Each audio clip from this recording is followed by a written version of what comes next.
Hola, hola, hola.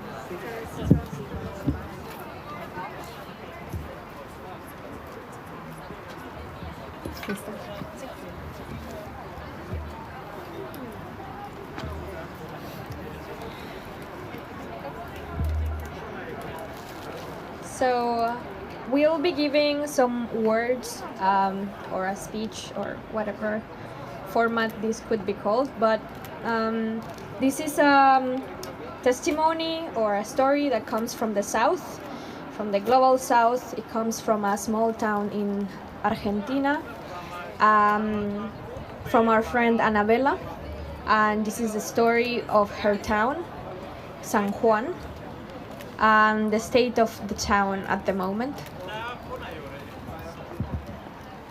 So, here we go. Mi nombre es Anabela, crecí en la ciudad de San Juan, Argentina. Cuando tenía 6 años, pasaba las tardes en la casa de mis abuelos. A mi abuelo le gustaba escuchar tango por las tardes. Escuchábamos un programa de radio que se llamaba Azúcar, Pimienta y Sal en FM las 40. Lo que más me llamaba la atención de esta radio era su eslogan: el agua vale más que el oro. Lo repetían en cada tanda. A esa edad no pensaba, obvio que el agua vale más que el oro. No viviríamos si no tuviésemos agua, pero yo no conocía que había detrás de este eslogan.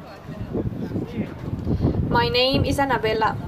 I grew up in the city of San Juan, Argentina. When I was 6 years old, I spent all of my afternoons at my grandparents'. My grandpa enjoyed listening to tango in the afternoon. We used to put on a radio show called Azúcar, Pimienta y Sal in las 40 FM. What caught my attention the most from that program was their slogan: water is worth more than gold. They would repeat that often. At that age, I thought to myself, it's obvious that water is worth more than gold. We wouldn't be able to live without water. However, I was unaware of the meaning behind that phrase at the time. San Juan es una ciudad con clima muy seco. Es muy rara la vez que tenemos lluvia. Recuerdo varias veces en mi infancia y adolescencia los días después de un viento sonda. Viento sonda es un viento caliente de alta velocidad seco y con tierra común en la región cuyana argentina. Nos quedábamos sin agua potable, no nos podíamos bañar y ni siquiera tomar agua de la canilla por 3 días o más. Venían camiones a repartir agua al barrio, gente haciendo fila esperando con varios bidones grandes para poder llevar agua a su casa para su familia. Esa situación la viví muchísimas veces. San Juan is a very dry city. It rarely rains. I remember many times during my childhood and teens, the days after sonda wind, a dry, high-velocity hot wind with dirt and sand, common in the Cuyana region in Argentina. We'd be out of drinkable water. We couldn't shower nor take water out of the tap for around 3 days or more. Trucks would come to provide water to the neighborhood. There would be people in queues waiting with several containers to take the water to their homes and families. I have experienced this situation many times in my life. Al principio de los 2000 comenzaron a llegar a mi ciudad las mineras con discursos de traemos trabajos, minería sustentable, la provincia va a progresar. Al principio, en mi ignorancia, yo pensé que era así. Yo vi cómo mi ciudad creció, cómo la gente tenía trabajo. Un 80% de mis amigos y familiares trabajaban en las minas. Muchísimas personas comenzaban a estudiar carreras que tengan que ver con la minería. Pero no sé en qué momento eso se acabó. La gente ya no tenía trabajo por más que las minerías seguían extrayendo de nuestras montañas a cielo abierto. In the early 2000s, mining companies started to arrive to my city along with their statements. We bring jobs, sustainable mining. We bring progress to the province. In the beginning, unknowingly, I did think it was true.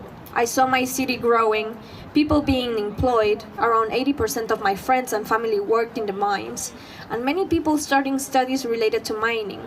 I'm not sure when that ended. People no longer had jobs, even if the mining companies were still extracting from our mountains in the open. En septiembre de 2015, Barrick Gold, una minería que extrae oro y plata de un pequeño pueblo hachal en la ciudad de San Juan, derramó 1 millón de litros de agua cianurada al río, contaminando así nuestros pocos recursos de agua. Se presume que hubieron muchas más veces en las que esto pasó y lo ocultaron con la ayuda del gobierno, que son los únicos beneficiados con estos. Durante estos años se detectaron 13 derrames. September 2015. Barrick Gold, a mining company that extracts gold and silver from a small Hachal town in the city of San Juan, spilled 1 million liters of cyanide-containing water into the river, thus contaminating our few water resources. Presumably, there were many more times in which this happened, but yet he did with the help of the government, the only ones to benefit from this. During these years, 13 spills were detected. La ciudad de Hachal, con sus 25.000 habitantes, se encuentra aguas abajo del mega emprendimiento sobre el río del mismo nombre. Es la principal perjudicada. Toda la región ha perdido gran parte de sus agricultores. La mina, que supuestamente iba a traer progreso, en sus 15 años de funcionamiento solo generó contaminación y pobreza. En Hachal, la mayoría de los trabajadores son empleados precarizados del municipio y solamente unos 100 trabajan en la mina. Gran parte de la población se encuentra debajo de la línea de pobreza. The city of Hachal, with its 25,000 inhabitants, is located downstream from the mega project, on the river of the same name. It is the main affected. The whole region has lost a big part of its farmers. The mine, which was supposed to bring progress, in its 15 years of functioning only brought pollution and poverty. In Hachal, most workers are precarious municipal employees, and only 100 of them work in the mines. Much of the population is below the poverty line.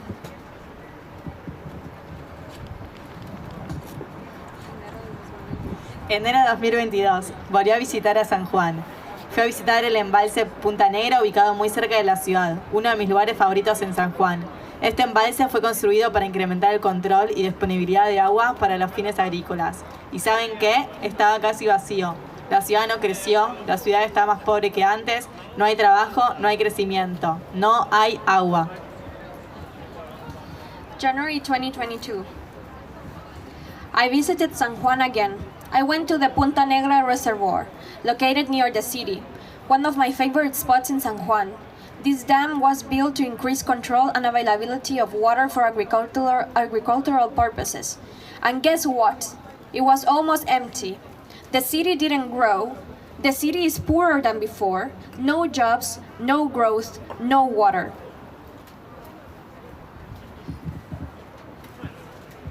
Ahora entiendo el slogan. Me duele en el alma saber que las próximas generaciones no van a poder los hermosos ríos en donde yo jugaba o nadaba. Ya no estarán si no hacemos algo. Están desapareciendo por el beneficio de unos pocos. Desde el fondo de mi ser grito, el agua vale más que el oro. Now I understand. Now I understand the slogan. It deeply hurts me to know that future generations will not be able to see the beautiful rivers where I played or swam. They will disappear if we don't act. They are disappearing for the benefit of a few. From the depths of my being, I scream, water is worth more than gold.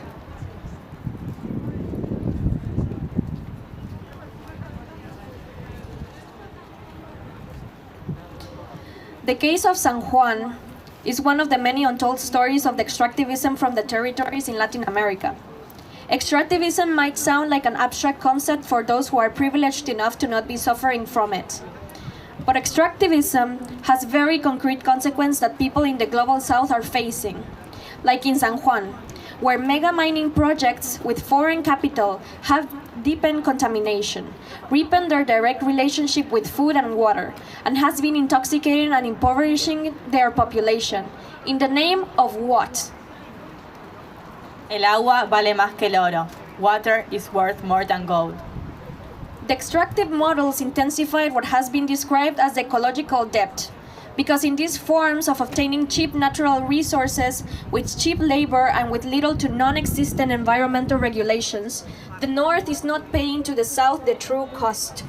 Because to satisfy the overconsumption in the rich countries, brutal destruction has historically and is still being generated in the countries in the global South. That is why we say that the ecological debt is the debt that the global North has contracted with the South, due to this unequal exchange that is product of colonialism and remains very today. El agua vale más que el oro. Water is worth more than gold. But how do ecological debt and financial debt relate? The same extractive processes that have impoverished our territories are those that tie us to international financing mechanisms, those that drive our governments to become financially indebted. Many Global South countries have been forced to contract debts with international finance institutions such as the IMF and the World Bank. These loans have been issued with the high interest rates and conditional policies. The duty to pay the external debt is strongly entangled with the ecological debt, since the foreign currency needed for payments is gained largely by allowing multinational companies from the global north to enter exploding local territories.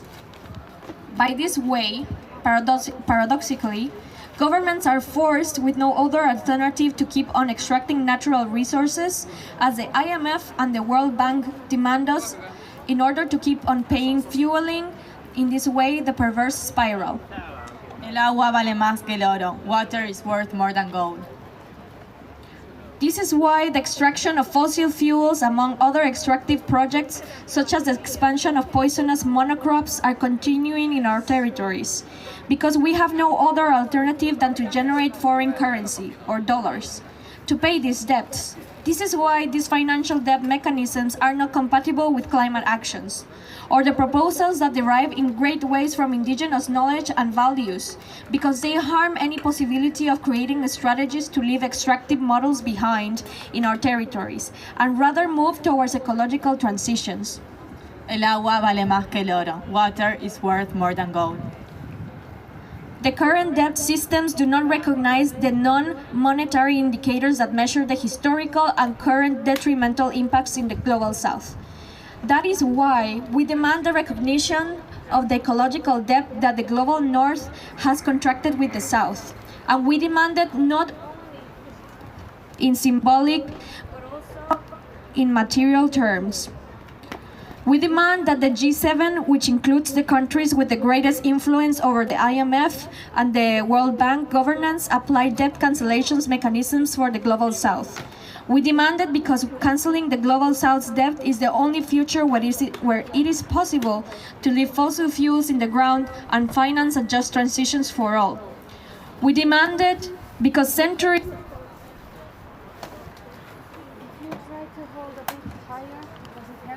Okay. Yes. We demand it because centuries of colonialism are responsible for the climate crisis that is stripping our territories and increasing economic inequalities. We demand it because we are creditors of a debt that will never be able to be fully paid. Thank you.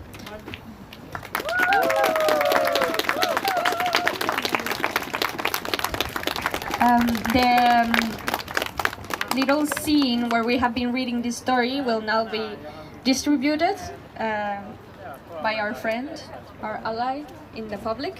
So you can take it. It has the speech, it has the story, it has the demands, and perhaps a link. Yes. So yeah, this is we're trying to leave our speech in written if at some point you want to take a closer look at it and how this relates to the climate crisis going on at the moment. So thank you for listening.